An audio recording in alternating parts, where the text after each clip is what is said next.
Innal hamdalillah nahmaduhu wa nasta'inuhu wa nastaghfiruhu wa na'udzu billahi min shururi anfusina wa min sayyiati a'malina. May yahdihillahu fala mudilla lahu wa may yudlil fala hadiya lahu. Asyhadu an la ilaha illallah wahdahu la syarika lahu wa asyhadu anna Muhammadan abduhu wa rasuluhu la nabiyya ba'da. Bapak Ibu, saudara-saudara jamaah kajian Ahad pagi Masjid Al-Hikmah yang dirahmati Allah. Pagi ini saya akan menyampaikan sedikit makna yang terkandung di dalam Al-Quran, khususnya surat Al-Imran. Surat yang ketiga dimulai dari ayat 121. Monggo bagi yang membawa mushaf bisa dibuka, kalau tidak cukup menyimak. Saya bacakan dulu ayatnya. A'udzu billahi minasy syaithanir rajim. Bismillahirrahmanirrahim.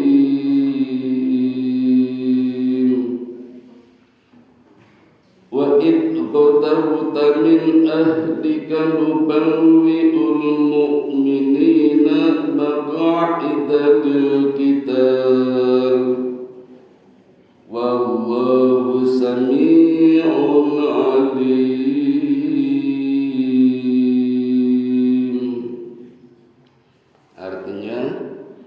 Dan ingatlah ketika engkau berangkat di pagi hari dari rumah keluargamu untuk menempatkan pasukan-pasukan mukmin pada pos-pos pertahanan dalam rangka kegiatan perang. Allah Maha mendengar dan mengetahui. Nah, Bapak Ibu, mencermati terjemah seperti ini berarti materinya adalah tentang peperangan. Dan dikuatkan dengan tafsir, ternyata yang dimaksud perang di sini adalah perang Uhud. Perang Uhud adalah satu rentetan perang yang terjadi setelah perang Badar. Perang Badar berkecamuk tanggal 5 Syawal tahun 2 Hijriah. Setahun kemudian tanggal 15 Syawal, setahun lebih 10 hari, tahun 3 Hijriah berkobar perang namanya perang Uhud. Disebut perang Uhud karena lokasi kejadiannya di lembah bernama Uhud. Dulu Bapak Ibu merupakan daerah di luar Madinah. Kalau sekarang sudah menjadi wilayah tanah haram. Kalau dulu masih di luar pintu gerbangnya Madinah. Madinah berada di sebelah utara Mekah, kalau di peta di atas. Jadi kalau panjenengan ke Madinah kemudian keluar lewat belakang pintu gerbangnya sudah terlihat lembah Uhud. Jaraknya 25 km dari kota Madinah. Disitulah lokasi terjadinya perang Uhud. Kalau sekarang banyak perkebunan korma. Nah, mengapa harus terjadi di lembah Uhud? Kok tidak di tempat lain? Pertama Bapak Ibu, para sahabat dari golongan muda yang diprakarsai oleh Anas bin Nadhr itu dulu ketika perang Badar tidak ikut, Pak. Karena memang ketika perang Badar Nabi tidak mengumumkan jihad, ayo jihad, tidak. Nabi hanya menawarkan siapa mau ikut, kita akan menghadang kafilahnya Abu Sufyan. Maka banyak yang tidak ikut, hanya 314 orang. Dan di tengah jalan baru ada perintah jihad. Jadi cara yang tahu. Tapi ternyata hanya dengan 314 pasukan mampu mengalahkan 1000 orang Quraisy dengan pakaian perang lengkap persenjataan. Padahal rombongan Nabi tidak membawa senjata perang, hanya beberapa belah pisau, pedang, 6, kuda pun tidak banyak. Tetapi Allah memberikan kemenangan. Anas bin Nadhr ini penasaran, ingin melihat betapa dahsyatnya pasukan Badar, pasukan Rasulullah hingga memenangkan peperangan. Maka sangat bersemangat ingin menyerang, mendengar berita tentang peperangan Uhud, ingin semangat sekali menyerang. Itu Anas bin Nadhr. Sahabat yang lain bernama Hamzah bin Abdul Muthalib, paman Nabi, itu juga jagoan di perang Badar. Sudah membuktikan betapa umat Islam dengan pasukan yang sedikit tersusun rapi mampu mengalahkan musuh dalam jumlah yang banyak. Apalagi Allah menjanjikan setelah perang Badar tidak ada ketakutan lagi bagi orang Islam untuk berdakwah. Maka Hamzah sangat bersemangat untuk menyerang di dalam peperangan ini. Itu alasan dari golongan muda para sahabat. Berbeda dengan dua orang ini, Anas bin Nadhr dengan Hamzah, ada orang Madinah namanya Abdullah bin Ubay bin Salul. Ini tokoh munafik, Pak. Orang munafik namanya Abdullah. Jadi nggak usah heran, Abdullah tapi tokoh munafik. Ini berbeda pendapat. Dia mengatakan tidak bilang Nabi, tidak bilang Rasulullah, bilangnya Muhammad. Ya Muhammad, pengalaman kami ketika perang di Madinah tidak pernah terkalahkan. Tapi ketika di luar Madinah tidak pernah menang. Jadi selalu kalah. Maka saya mengusulkan, ya Muhammad, kita perang di dalam saja, bertahan di Madinah. Jadi jago kandang, Pak. Menang kampung, ya. Tidak berani tandang. Itu Abdullah bin Ubay bin Salul. Bagaimana dengan pendapat Nabi? Selepas duhur, Nabi bermusyawarah menawarkan kepada para sahabat, kita mau menggunakan strategi menyerang atau bertahan. Kata Nabi, orang Quraisy sudah bergerak, sudah menuju ke Madinah, sudah berangkat dengan jumlah yang besar, 3.000 pasukan. Ini jumlah yang besar, Pak. Karena sebenarnya kekuatan inti pasukan utama Quraisy hanya 1.000. Hanya 1.000. Kenapa bisa 3.000? Itu minta bantuan dari suku Ghatafan. Ghatafan ini suku yang sangat besar, jumlah personil perangnya 10.000. Tapi dalam satu peperangan pernah diserang oleh Rasulullah dengan gercep, gerak cepat. Rasul mampu menumbangkan 4.000 pasukan Ghatafan dan bersembunyi di pegunungan tidak keluar. Maka Ghatafan juga punya rasa dendam ingin membalas, tapi juga eman-eman kalau mengirim pasukan banyak. Jadi hanya mampu membantu orang Quraisy sejumlah 1.000. Ditambah suku-suku lain jumlahnya 3.000. Ini sudah bergerak maju menuju Madinah. Dipimpin oleh Abu Sufyan. Abu Sufyan berangkat dalam suasana kondisi dendam yang sangat membara. Karena ketika perang Badar kalah dan 70 pemimpin suku Quraisy semuanya tewas, termasuk Abu Jahal, Abu Lahab. Cuma Abu Lahab meninggalnya di rumah, tidak di medan perang. Meninggalnya dilempari oleh istrinya sendiri, anaknya juga ikut melempari sampai kamarnya tertumpuk batu dan tidak diketahui kabarnya, tapi dipastikan meninggal. Kenapa dilempari? Karena ternyata punya luka jadi koreng sampai membusuk, dikhawatirkan menular, terus dilempari. Itu Abu Lahab. Termasuk Umayyah bin Khalaf juga meninggal. Pokoknya 70.000 pemuka Quraisy meninggal di perang Badar. Hanya menyisakan satu, Abu Sufyan. Maka Abu Sufyan dendam sekali. Itu alasan pertama kenapa harus terjadi perang Uhud. Yang kedua, Bapak Ibu, kebiasaan orang-orang Quraisy, mata pencahariannya adalah membangun ekonomi dengan perdagangan. Allah gambarkan di dalam surat Al-Quraisy, surat yang ke-106. A'udzu billahi minasyaitonir rajim. Li'ilafi Quraisyin ilafihim rihlatas syita'i was-shaif falyabudu rabb hadzal baitil ladzi at'amahum min ju'i wa amanahum min khauf. Kebiasaan orang-orang Quraisy itu keluar rumah ketika musim dingin ke Yaman, ketika musim panas ke Syam. Kalau ke Yaman itu wisata, rekreasi, piknik, Pak. Tapi ketika musim panas berdagang. Dan satu-satunya negara yang menjalin hubungan bilateral adalah negeri Syam. Maka Quraisy sangat tergantung dengan Syam. Dan untuk menuju Syam itu pasti melalui Madinah, nggak ada jalan lain.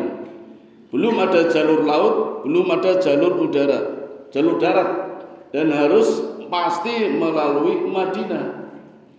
Dan kalau melalui Madinah, Pak, selalu dihadang Rasulullah. Personil Rasulullah semakin kuat, semakin berani karena sudah punya pengalaman menang di perang Badar. Gak ada rasa takut, sehingga sering menghadang kafilah Abu Sufyan, orang-orang Quraisy di Madinah. Sehingga Abu Sufyan berpikir apakah tidak ada jalur lain. Pernah dicoba, tapi lebih jauh. Lewat Jeddah, melalui Najd, itu tidak melalui Madinah, tapi lama. Kalau lewat Madinah 1 bulan, jalan kaki, Pak. Kalau lewat Najd itu sampai 2 bulan, 3 bulan.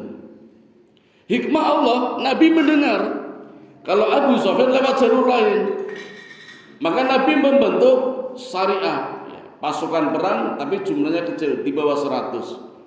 Dipimpin oleh Zaid bin Haris, menyongsong kafilah Abu Sufyan yang lewat jalur lain, jalur Najd.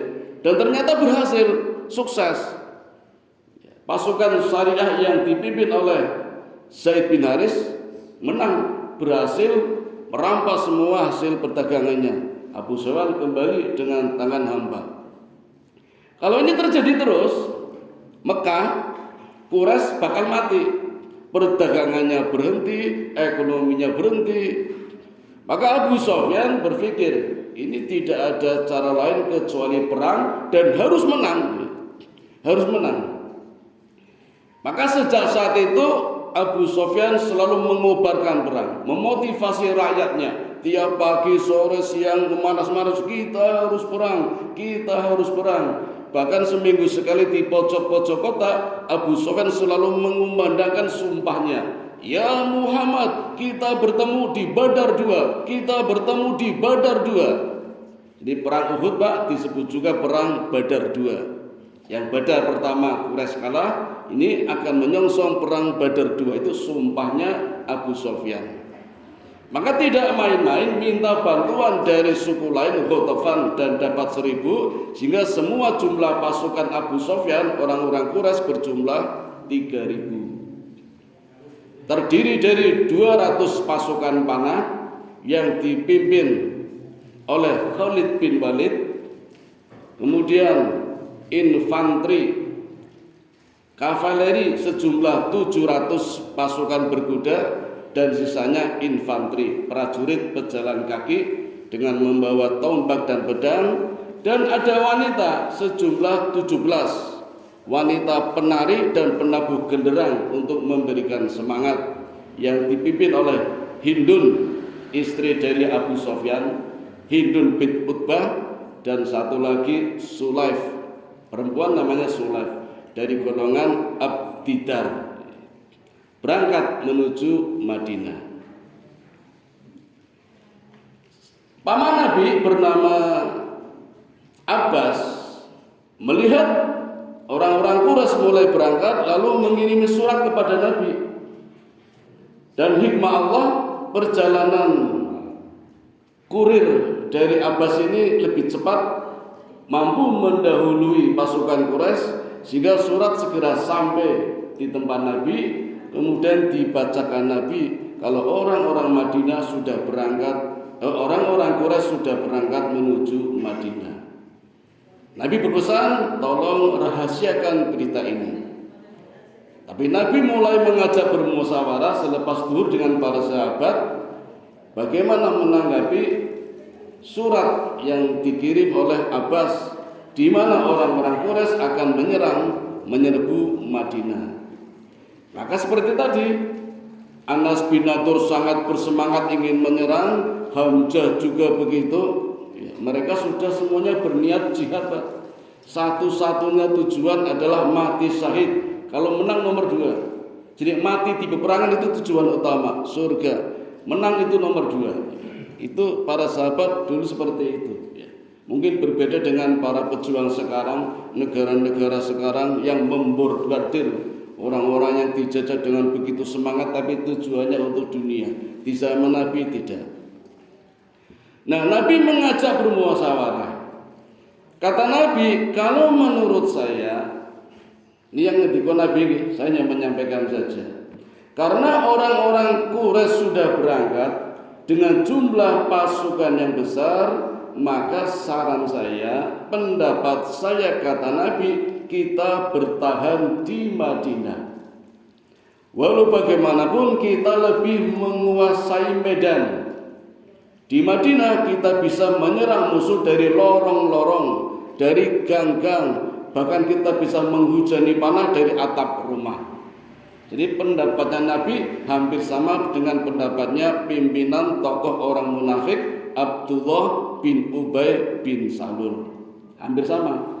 Bedanya kalau tokoh munafik tadi karena takut melihat jumlah pasukan banyak, hingga dia mengatakan kalau di Madinah kami selalu menang, tapi kalau di luar Madinah selalu kalah. Kalau Nabi tidak, karena strategi. Apalagi saya bermimpi, kata Nabi. Nabi bermimpi, Pak, melihat banyak sapi gemuk-gemuk. Kemudian Nabi mengayunkan pedang. Ini bermimpi, nggih. Ketika pedang diayunkan, pedangnya retak dan bengkok. Diayunkan lagi, sempurna lagi. Dan Nabi juga bermimpi memakai pakaian baju perang. Sahabat bertanya, apa takwilnya ya Rasulullah? Maka Nabi menakwilkan. Arti mimpinya adalah ketika aku melihat sapi-sapi gemuk, akan banyak para sahabat yang terbunuh di peperangan. Aku melihat pedangku bengkok, retak, akan ada salah satu kerabatku yang terbunuh. Dan ketika aku melihat menggunakan baju perang, aku terasa aman berlindung di negeri Madinah. Maka saran saya, kita bertahan di Madinah. Tetapi Bapak Ibu, dua orang tadi, Anas bin Nadur dan Hamzah, mendesak terus. Ya Rasulullah, kita menyerang saja. Aku kangen dengan peristiwa Badar. Kita sudah terbukti memenangkannya di perang Badar. Kita serang saja. Terus begitu mendesak. Kalau saya jadi Nabi jelek, Pak, ngadepi wong kaya ngono iki. Ngeyel terus. Nabi juga enggak suka. Karena seolah-olah memaksa itu. Setelah Nabi mengimami sholat asar, melihat para sahabat sudah bersiap-siap hendak berangkat perang. Itu hari Kamis Pak kejadiannya, hari Kamis sore. Nabi masuk rumah.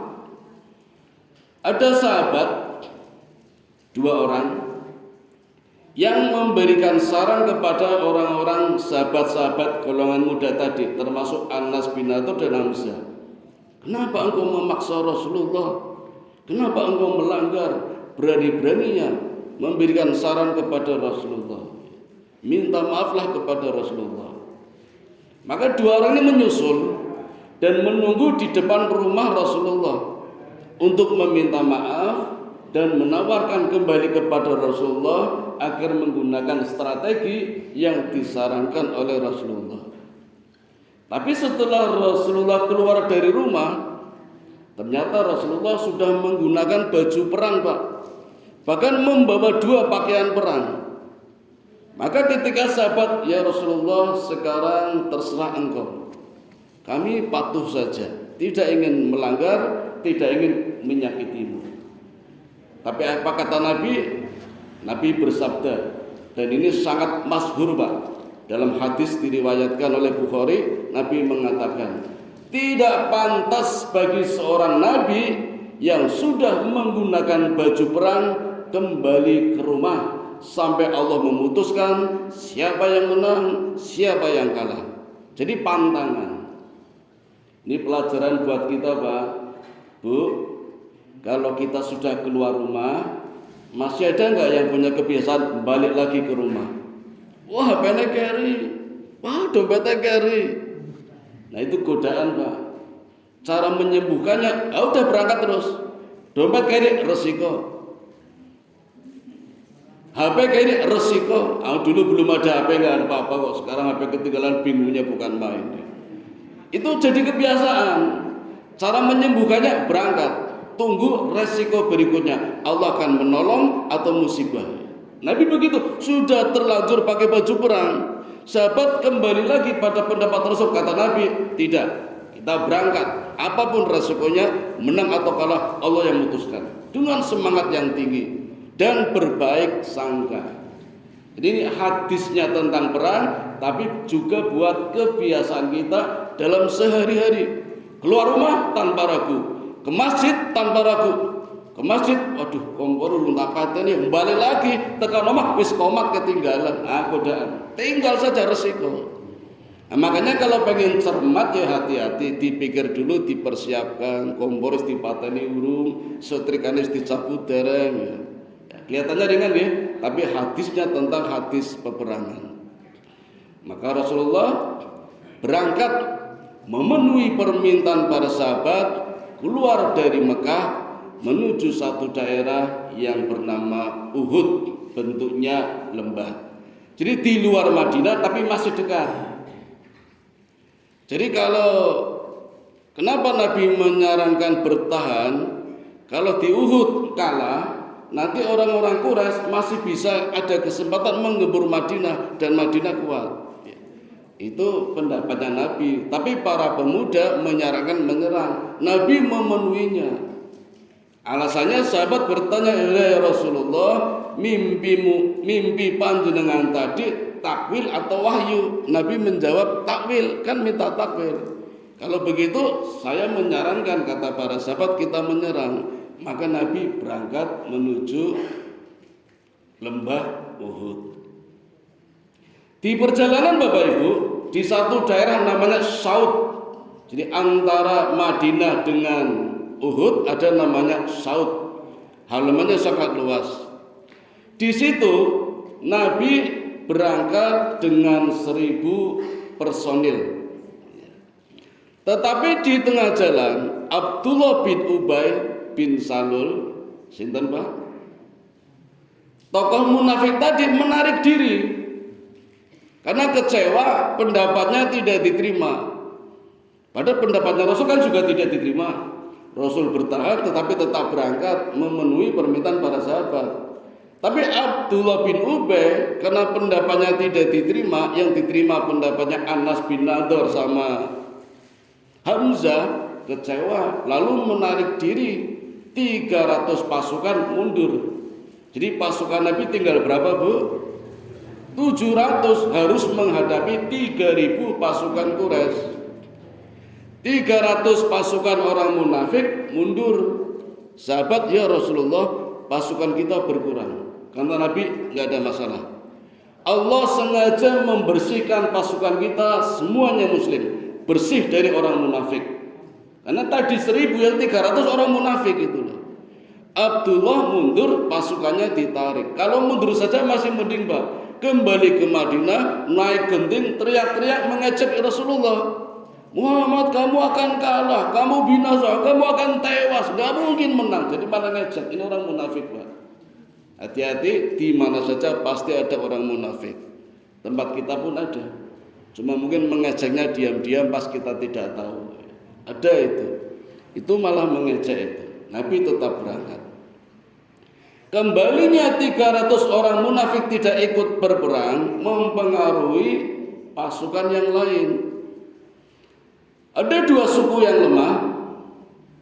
Suku Salamah dari Bani Khosrot dan suku Harisah dari Bani Aus. Itu juga ikut mundur, Pak. Jumlah pasukannya sepertiganya. 100 orang mundur. Tapi dikejar oleh Abdullah bin Jubair. Abdullah bin Jubair mengejar, lalu memotivasi, bukankah tadi berniat jihad, jihad jaminannya surga, mati syahid. Disemangati, Pak. Hanya kembali lagi, bergabung lagi, tidak ikut orang munafik tadi. Maka tetap jumlah pasukan muslim berjumlah 700. Kemudian berangkat menuju medan perang. Di tengah jalan Rasulullah mengadakan inspeksi sidak dan ternyata ditemukan ada pasukan yang terdiri dari anak-anak.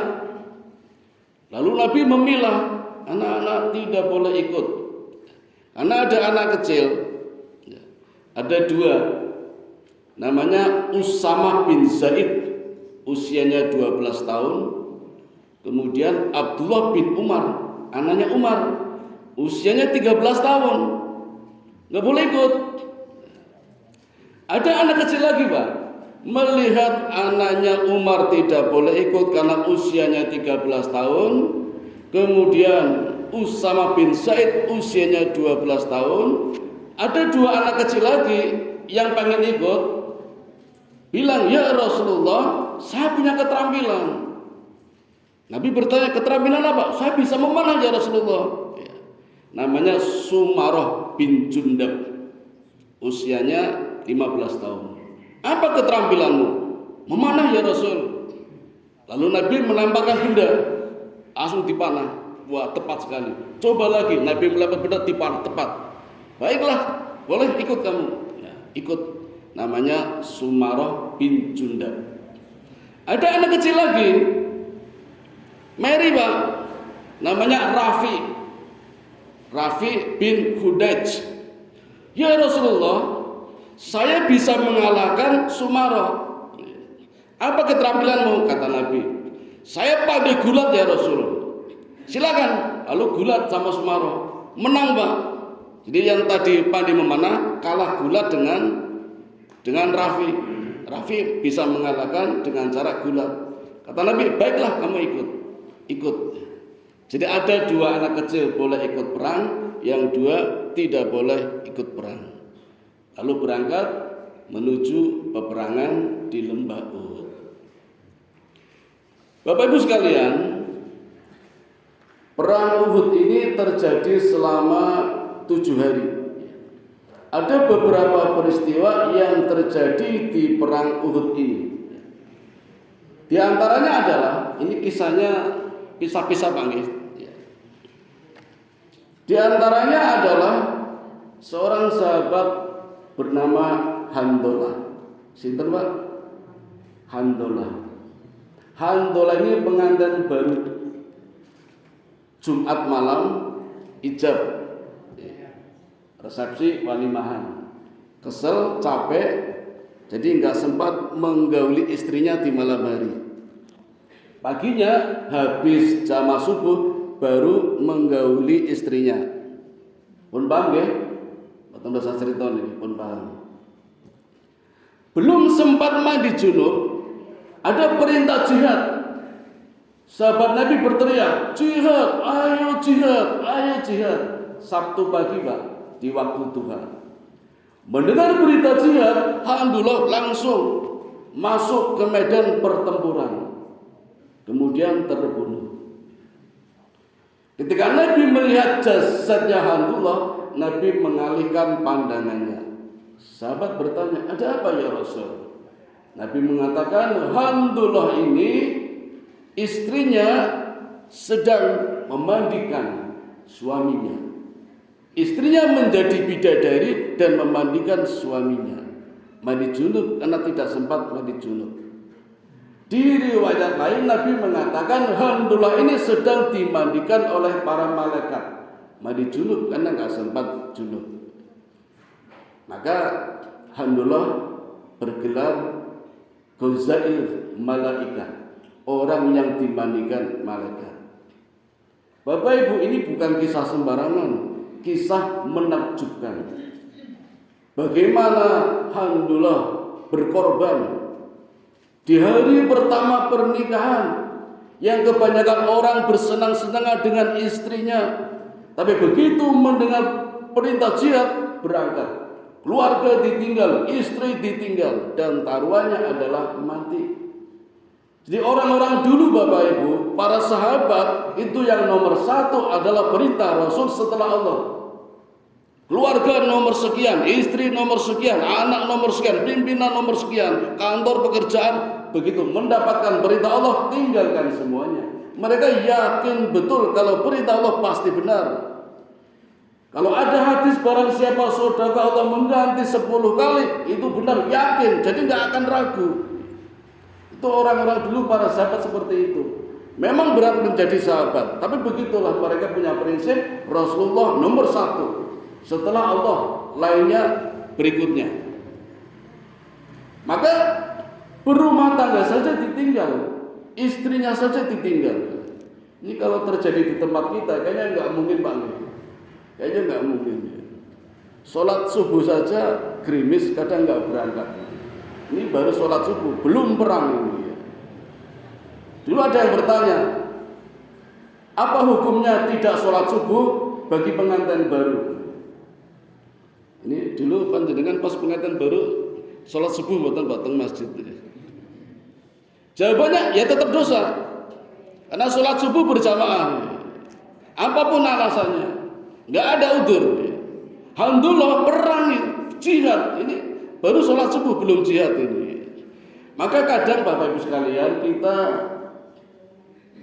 ironis nih, kalau di tempat kita ada resepsi di gedung, terus begitu mudahnya meninggalkan sholat. Kemarin saya menghadiri pernikahan, saya iseng bertanya pada pengantin, itu dandan mulai jam berapa? Jam 3 malam Pak, sebelum subuh. Padahal resepsinya, makan siangnya, tamunya 12 Pak. Lalu kapan sholat subuhnya? Baiklah kalau wudhu dulu, nanti begitu adzan sholat. Ya masih mending kalau belum batal. Kalau batal wudhu, dandanannya rusak. Lalu kapan sholat duhanya walaupun sunnah? Itu kalau resepsinya jam 12 pagi. Ada yang malam, habis isya, dandannya mulai jam berapa? Kapan sholat jamaahnya? Sholatnya di rumah, nggak jamaah. Rasul perintahkan jamaah, tidak di rumah. Itu pernikahan. Yang resepsi itu tidak wajib Pak. Yang wajib ijab sama walimahan. Tapi kadang karena tradisi, tidak enak kalau diomongin tetangga, akhirnya melaksanakan tradisi dengan meninggalkan sholat berjamaah. Belum jihad, baru sholat berjamaah. Jadi kita nggak ada apa-apanya. Begitu pula pawai, saya masih melihat pawai begitu hebohnya. Pawai berangkat habis asar, 3:30. Duhur itu udah kumpul Pak, di Ina Hotel Garuda, di Jalan Abu Bakar Ali. Padahal masih lama berangkatnya. Lalu kapan sholat jamaah duhur? Kapan sholat jamaah asar? Kalau sholat dulu ditinggal barisannya. Maghrib adzan belum selesai Pak, masih di alun-alun, hilang maghribnya. Entah pulang jam berapa. Itu pawai. Naudzubillah min dzalik, hanya untuk senang-senang saja. Begitu meramaikan yang namanya sholat berjamaah. Belum perang loh ini, masih sholat berjamaah ditinggal. Naudzubillah min dzalik. Jadi kita jauh sekali. Kalau sekarang berharap surga, ya mudah-mudahan saja. Karena belum sebanding dengan perjuangan para sahabat. Alhamdulillah contohnya ini. Berikutnya Bapak Ibu, ada kisah lain dari seorang pendeta Yahudi, namanya Khawarij. Ketika mendengar perintah jihad, pendeta ini naik menara lalu mengumumkan, wahai umatku orang-orang Yahudi, pagi ini ada perintah jihad, mari kita bantu Muhammad walaupun berbeda agama. Nabi mengumandangkan jihad, pendeta ini Khawarij namanya, mengumumkan di menara, kita bantu Muhammad. Muhammad diserang oleh orang Quraisy, semuanya bangun, kita berjihad. Apa kata bangsa Yahudi? Mereka menjawab, ya Khawarij, ini hari Sabtu, kita hari raya, buat apa kita perang? Itu orang Yahudi, Pak. Maka pendeta ini mengatakan, di dalam kitab Taurat, di mana kita bertempat tinggal, Nabi kita diserang, kita harus bantu. Jangankan di tempat kita, di negeri kita, di negara kita, ketika kita mendengar berita saudara-saudara kita di luar sana, di negara lain diserang musuh, kita harus bantu. Itu ada Pak di dalam kitab Taurat. Maka kalau kita mendengar Palestina diserbu Israel, kita pun harus bantu. Di negeri, di kitab Taurat itu disebutkan. Coba kan kita angel nih Pak, sulit nggih. Kita mendengar berita Palestina digempur oleh Israel yang meninggal ratusan anak-anak wanita, kita nggak bisa apa-apa. Paling banter kita cuma bisa demo aja, demo di video dikirim. Akhirnya ngirim bantuan saja dianggap salah. Ada Ustadz kita ngirim bantuan 14 miliar ke Palestina, disalahkan Pak, karena dianggap mendukung. Padahal memberikan bantuan biar bisa makan. Lalu siapa lagi kalau bukan kita ya? Ada di dalam kitab Taurat ada. Di zaman dulu Allah menurunkan banyak nabi di berbagai tempat. Ketika nabi ini diserang musuh, umat yang lain harus membantu. Itu di dalam kitab Taurat ada. Maka ketika pendeta ini mengumumkan kepada orang-orang Yahudi tidak mau membantu karena ini hari Sabtu, hari raya. Maka pendeta ini Pak bergegas menuju Muhammad dan mengatakan, ya Rasulullah. Jadi tadi pakai Muhammad, sekarang ganti, ya Rasulullah, asyhadu an la ilaha illallah wa asyhadu anna Muhammadar Rasulullah. Masuk Islam Pak, tanpa basa-basi, tanpa bertanya, langsung masuk Islam. Begitu membaca syahadat, masuk ke medan perang, terbunuh. Dan ketika jasadnya ditemukan, Nabi senyum dan Nabi mengatakan kepada para sahabat, siapapun yang ingin tahu kalau pendeta ini masuk surga tanpa sujud. Jadi belum pernah sholat masuk surga Pak. Kan belum sholat Pak. Sholat subuh belum, karena kan belum masuk Islam. Masuk Islamnya di waktu duha, ikut perang, sebelum duhur terbunuh. Jadi belum sempat sholat, belum sempat sujud, baru syahadat, masuk Islam Pak. Maka Bapak Ibu, kalau di tempat kita ada orang yang belum pernah sholat, pengen masuk surga, insya Allah bisa Pak. Membaca syahadat, lalu perang, sampai terbunuh. Nah tempat kita nggak bisa perang Pak. Yo lawan keledih nopo-nopo niku. Ono perampok dilawan membela kebenaran. Surga Pak, tanpa sujud, tanpa sholat bisa masuk surga. Contohnya pendeta ini Khawarij, luar biasa. Ada satu lagi namanya Ghazman. Ghazman orangnya alim, punya keterampilan berperang. Ketika berperang, pedangnya mampu menebas banyak musuh. Kanan tebas, kiri tebas, banyak musuh ditebas. Sahabat melihat, wah hebat sekali. Lalu berkata kepada Rasul, ya Rasulullah, Ghazman ini masuk surga. Kata Nabi, tidak. Gasman masuk neraka. Bagaimana bisa ya Rasulullah? Perang sedang berkecamuk, nggak bisa banyak nanya. Sahabat yang melihat Gasman penasaran, lalu masuk ke medan perang hanya mengikuti Gasman. Ada apa ini? Kok Rasulullah bisa mengatakan Gasman masuk neraka? Ternyata para sahabat melihat ketika Gasman bertarung, sempat juga musuh melukai betisnya. Betisnya berdarah, Gasman jatuh, bangun lagi, naik kuda, lari, keluar dari medan perang. Dan di luar medan perang dengan pedangnya Gasman membunuh dirinya sendiri. Jadi bunuh diri. Kata sahabat, oh rupanya ini. Hingga Rasul mengatakan Gasman tidak masuk surga, tapi masuk neraka. Rasulullah tahu. Jadi ini kebalikan dari pendeta tadi yang bernama Khawarij. Peristiwa berikutnya Bapak Ibu, ada 2 orang anak itu lapor kepada Rasulullah, ya Rasulullah, tolong ayahku bernama Abdullah bin Jamrud, jangan ikut perang ya Rasul. Rasul tanya, kenapa? Ayahku pincang ya Rasulullah. Lalu Nabi mengatakan orang pincang tidak boleh ikut perang. Melihat Rasul mengatakan orang pincang tidak boleh ikut perang, Jamrud ini berkata, ya Rasulullah, apakah orang pincang tidak boleh masuk surga? Angsal betul Pak? Angsal. Jadi Jamrud ini pinter. Jamrud mengatakan, ya Rasulullah, apakah orang pincang tidak boleh masuk surga? Oh boleh saja. Jadi pinter ini. Maka Rasul tidak bisa melarang. Silakan ikut perang. Maka ikut perang.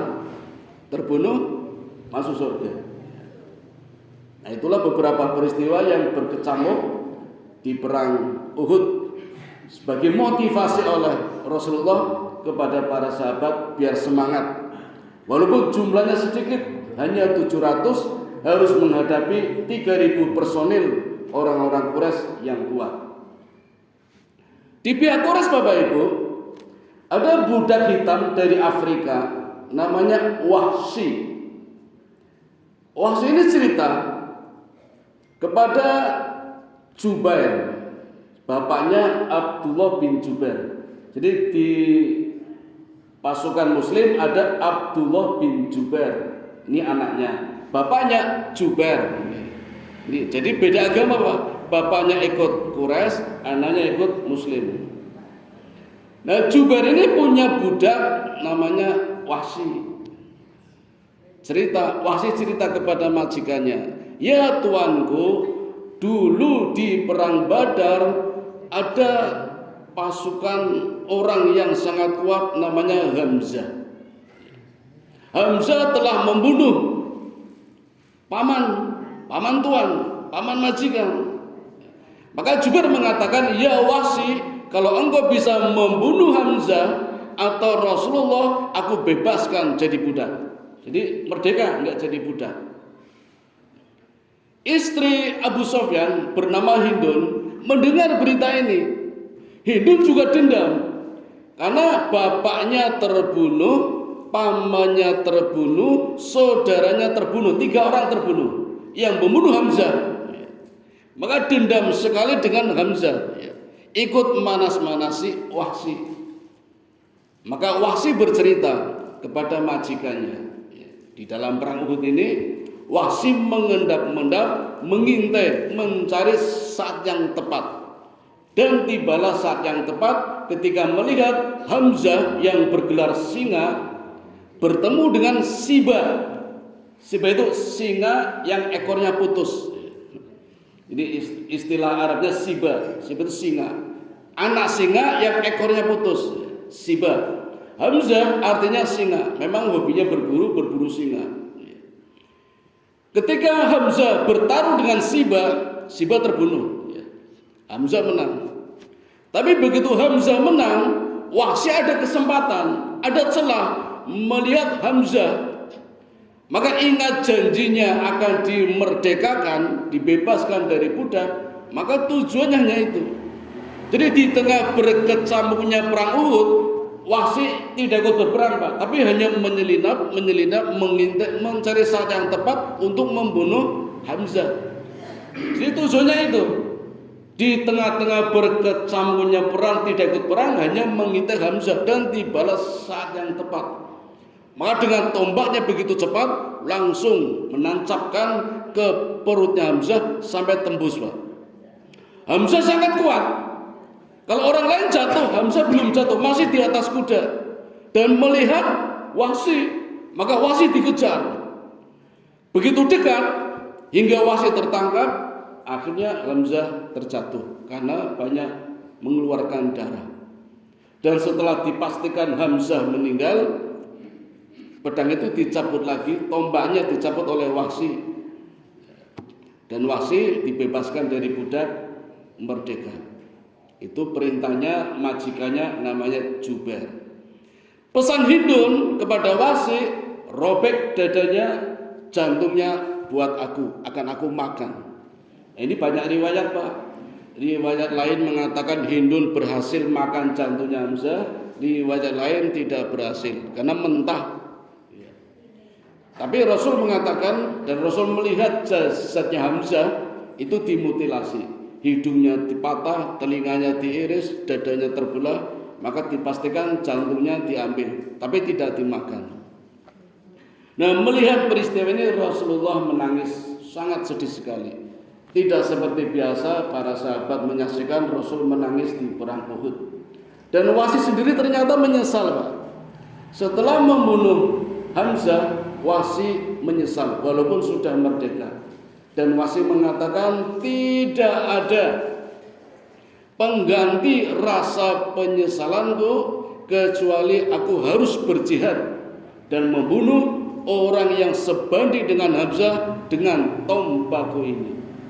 Dan ternyata sumpahnya terbukti.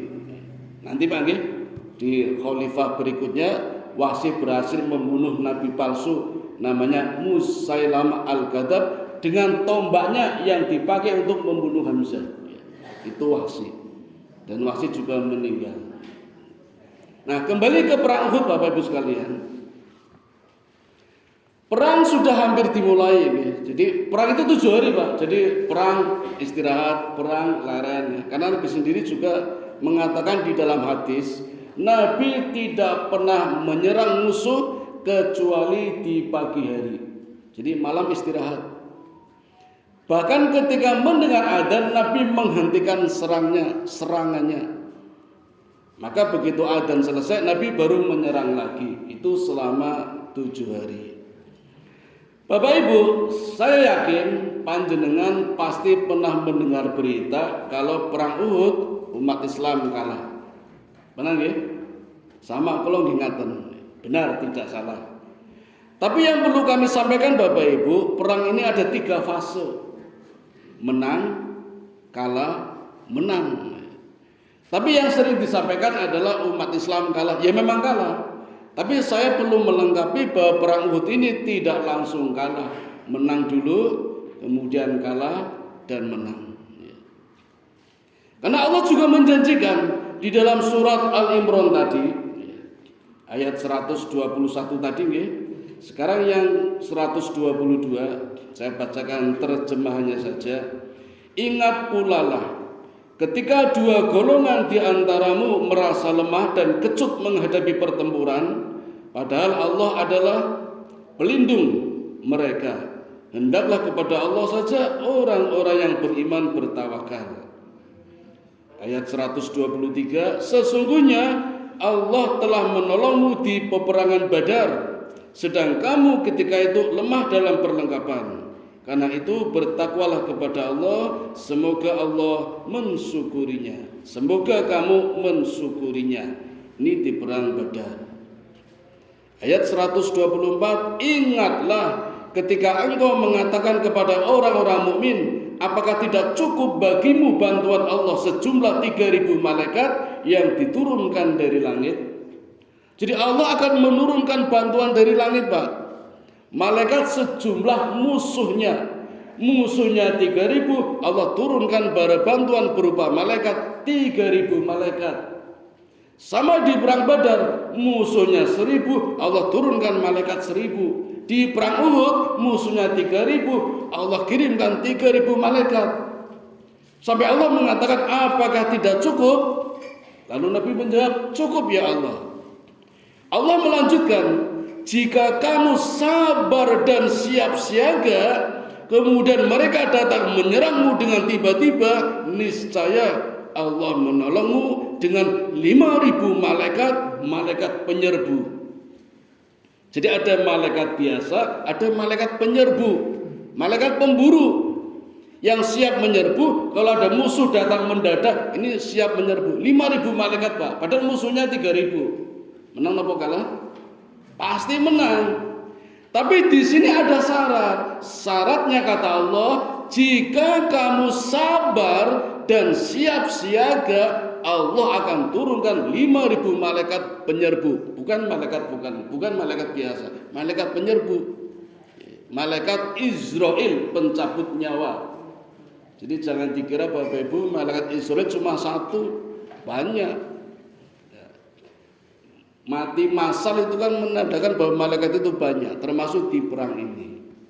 Jadi dalam kondisi seperti ini sudah dijamin umat Islam menang ketika perang Uhud. Dan dibuktikan ketika perang tanding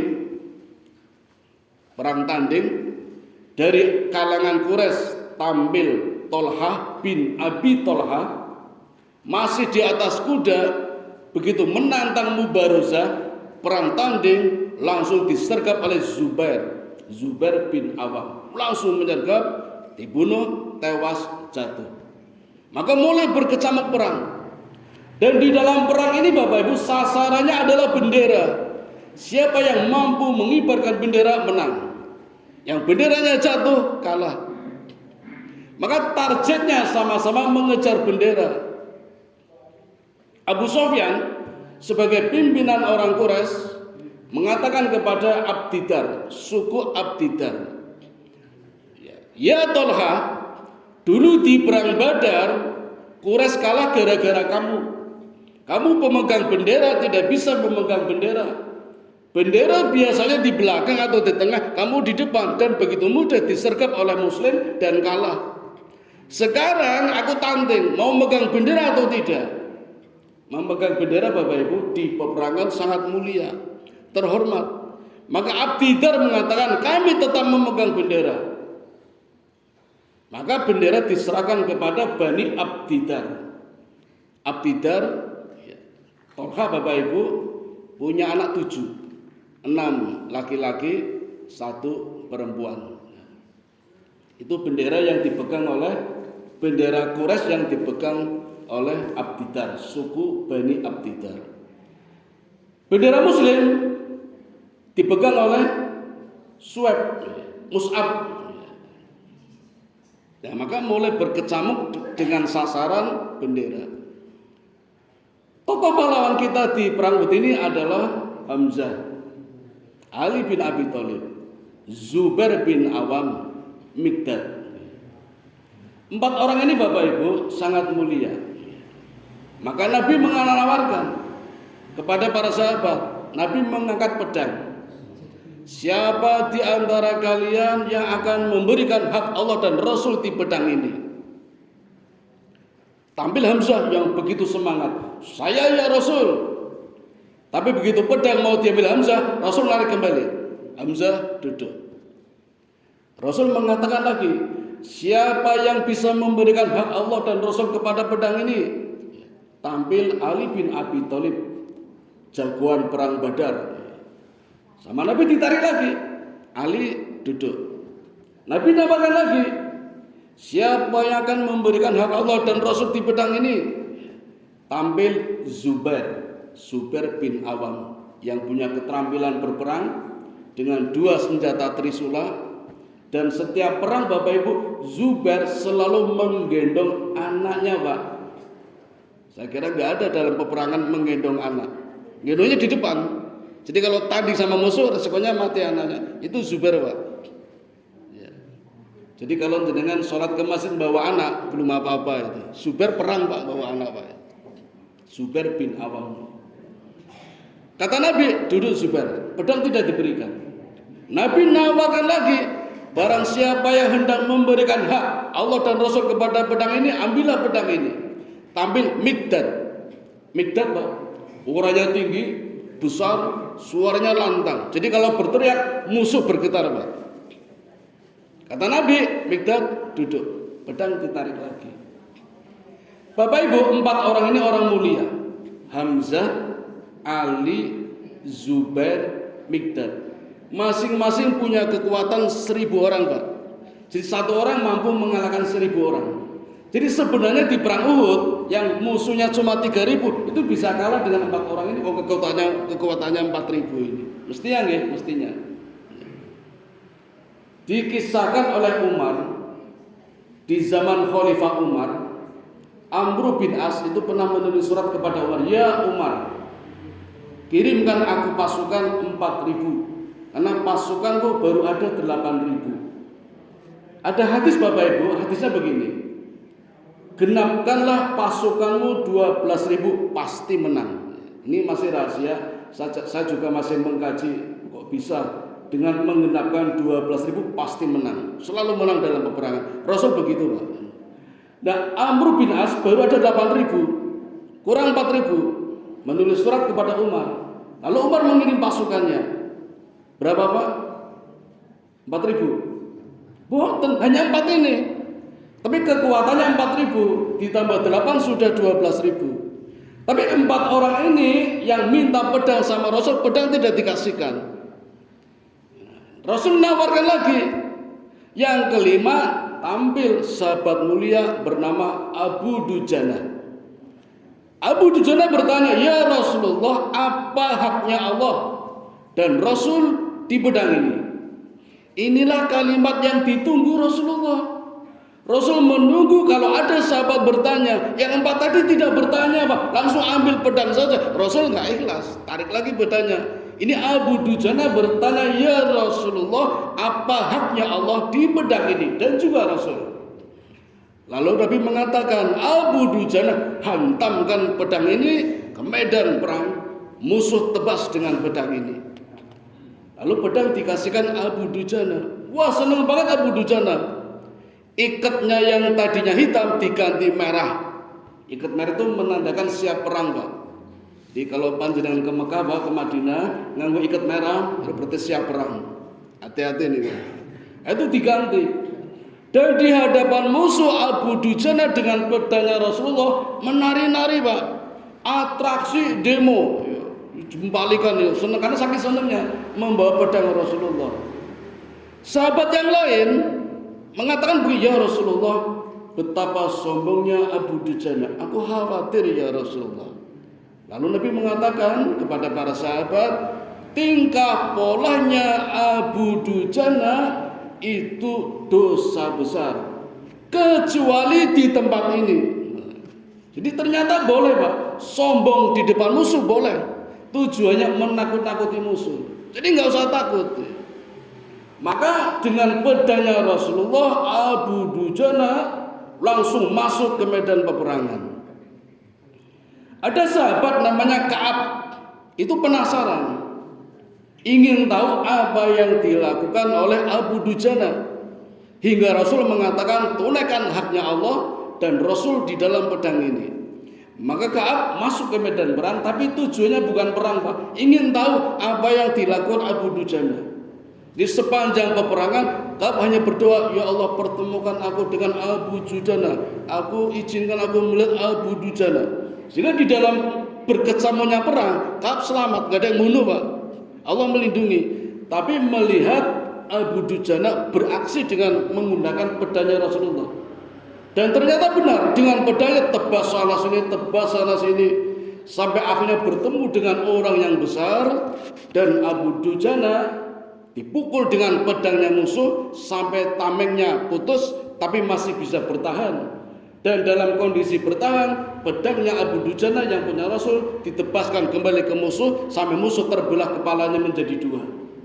Dan pada saat itu hikmah Allah, Abu Dujana tahu kalau di belakang ada Ka'ab yang sedang mengikutinya. Lalu Abu Dujana bilang kepada Ka'ab, "Ya Ka'ab, bagaimana pendapatmu? Apa kamu sudah melihat aku menggunakan pedangnya Rasulullah? Kau baru percaya, oh ternyata engkau sudah melaksanakan haknya Allah dan Rasul di dalam pedang ini. Ini kisahnya Abu Dujana. Pun telas waktunya nggih. Ini belum selesai Bapak Ibu. Sampai di sini dulu nggih. Ini masih dalam kondisi menang. Nah, nanti bagian kedua kalah. Kenapa bisa kalah? Nah, ini Bapak Ibu. Kenapa bisa kalah? Nanti setelah kalah bisa menang lagi. Kenapa bisa menang? Insya Allah Bapak Ibu di pertemuan berikutnya tidak janji akan kami sampaikan. Sampai di sini dulu, kami kembalikan kepada pembawa acara. Assalamualaikum warahmatullahi wabarakatuh.